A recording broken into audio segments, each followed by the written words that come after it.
Welcome back, everybody, to the 420 Garage. Let's get back and straight to the point. The Angry Smurf is done. Knocked that out. I mean, it's 99% done, but for all intents and purposes, it's done. There's a couple things I'll add later on, but it's done. I got tired of looking at it, so I had to put it on the shelf and be done. I did the final mounting, so the body's completely mounted, so it can't be moved now. And the gas tank in the back is completely mounted, so it's not moving either. And it's done. Really, it's done. I got a video coming after our little episode here. Just a quick 1, 2, 3 and showing you what's going on. The other thing on the chopping block right now is the 72 Ventura. I've been having problems with that car.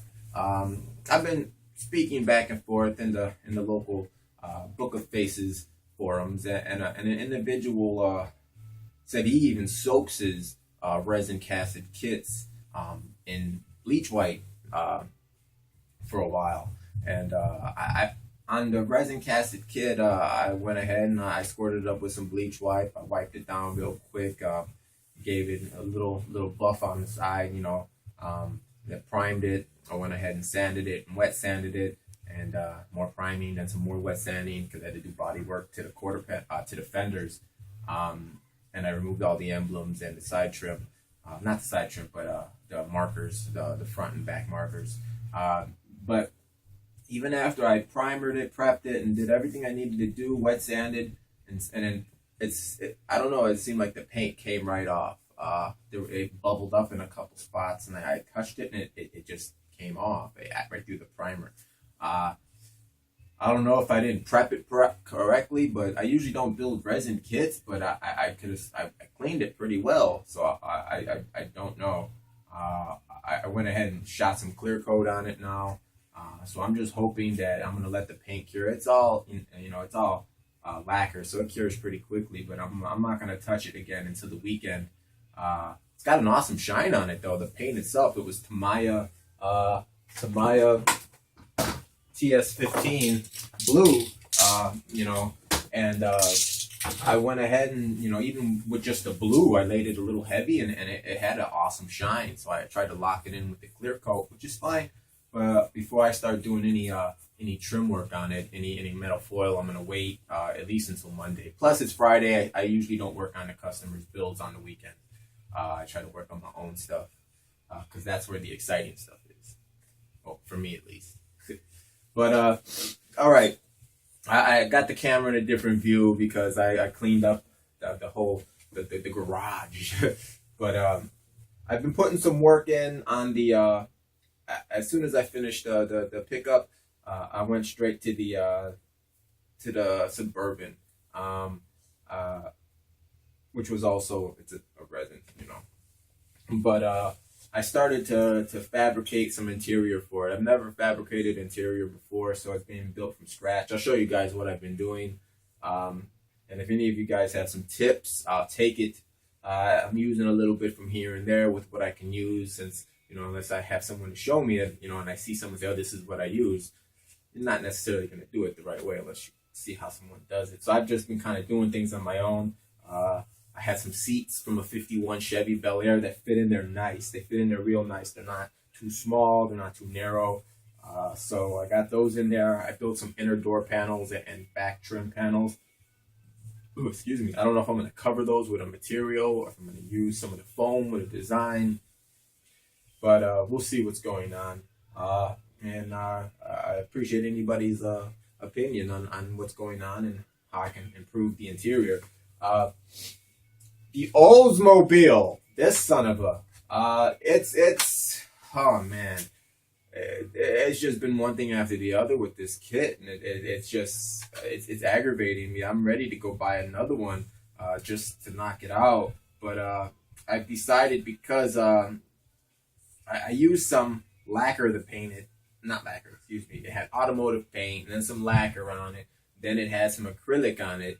And the acrylic came off after I soaked it a little bit. I didn't have a chance to get the detol yet. I haven't had a chance to really do much of anything because I heard the detol would remove it out real quickly. So I threw it in the purple gook bath for a while. It removed the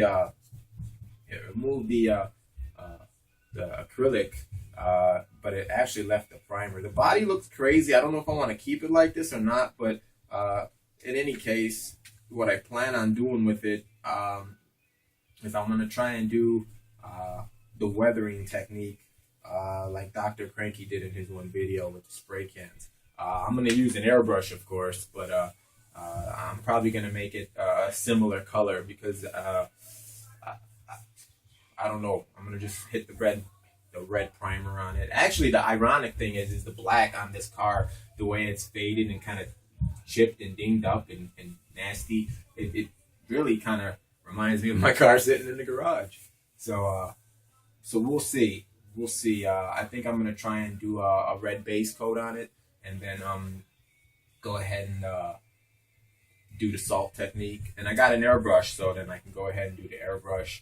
I looked and I was trying to find more techniques on weathering. I don't necessarily want to rust it, but I do want to make it look a little beat up, though, you know.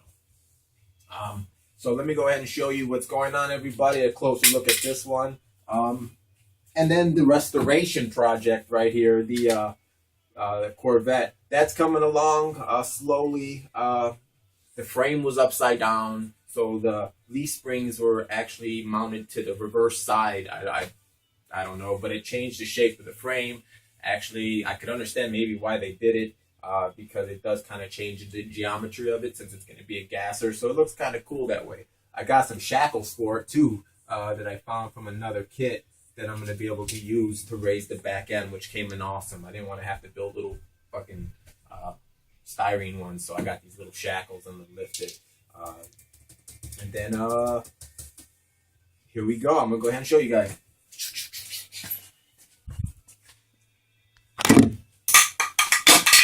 Cheap camera crew. There's the Ventura. There's where we're at. I went ahead and did a little body work to the quarter panel because the headlights don't blend in. So went ahead and did that. I got some headlight covers that'll actually cover the blue headlights. I'm going to probably paint those silver, but I do got some clear from another kit that fit right over those perfectly, which will help that a lot. There's the engines, the interior is still being detailed. I still got some stuff I got to do in there. There's the engine. Let's focus. There you go. It's in there. And then you got the Kragers with the lettered tires, of course, So that's where we're at with that. Really basic chassis, nothing really special about it. Real plain, boring. Nothing real yippity. The front suspension area is just a piece of metal that goes through there. So it's a little disappointing as far as the kit's concerned. The body of it, or the chassis, seems too thin for the kit itself, for the actual Nova kit, and the Ventura. It just seems like it's way too narrow for the kit. Let me see. And like I said about the front suspension, it's non-existent. It's just a metal pipe or a metal piece of rod. You can see that goes through there in the engine, which is kind of a bummer. I really don't like that. But it makes the build go quick. So whether it's got full suspension or this, I get paid the same. Let me see here. Okay, and there's the condition of the olds. You can see the olds looks like it's been around. It almost looks like it's a dull barn find. I don't know what you guys think, if I should build it this way or go ahead and do the Dr. Cranky rust thing on it. So we'll see. We'll see. I'm going to see what you guys think, and then I'm going to go for there. And then here is the 55 Suburban. And it's at mock-up stage, of course. So here you go. Focus. There you go. So, as you can see, I've started to scratch build the interior little by little. So everything so far looks good as far as how everything is laid out. So I'm very happy. So here, let me go ahead and take that off for you guys. So you can see right now it's just kind of mocked up in there. And it's just styrene. I might go ahead and, as you can see, there's a big black spot there, and then that's actually a piece of small foam. So I was gonna try and I really don't know what I'm doing. I'm just going as I go along, but in any case, I'm just using some foam to make the base of it, and then I'm gonna cover it with something and make it look nice. But this is where we're at right now. So, but yeah, and then it goes right back on real nice. So just like that. So it's got to be trimmed up a little bit, but for any case, it goes right back on and it remains a nice and low stance. Actually, it should be a little lower. There you go. Thought so. So it's got the nice low stance. It's got the shaved grill on this one also. That's almost a mandatory now when you build a 55. You got to shave the grill. And this is it. This will be the project. I'm going to end up having to do this of resin too, so I don't know what the hell I'm going to do. It's not primered or anything. It's just some, actually, it's just black primer on it. But I'm sure I'm going to have to do my share of body work and bleach wipe and whatever to make sure that the paint sticks. Actually, I'm going flat, so it doesn't matter. Hopefully, it'll stay. All right, but there's we are. And sorry for the long video, but it went along longer than we expected. So everybody have a good weekend, and peace out. The Lord is his fodder. Now let's see why it's always safer to be on steroids in this down. Sometimes you just gotta don't be too impressed. He's using one of those plastic Fisher-Price My First Dumbbell sets. It's only about 50 pounds. This is exactly why I don't work out. And because I was blessed with comedic timing, which always trumps a good body. Am I right, ladies? Easy, pork. He looks like Peyton Manning having a stroke. Don't forget to breathe. You know it's serious when the first parent you call for is dad. He does not like to be disturbed.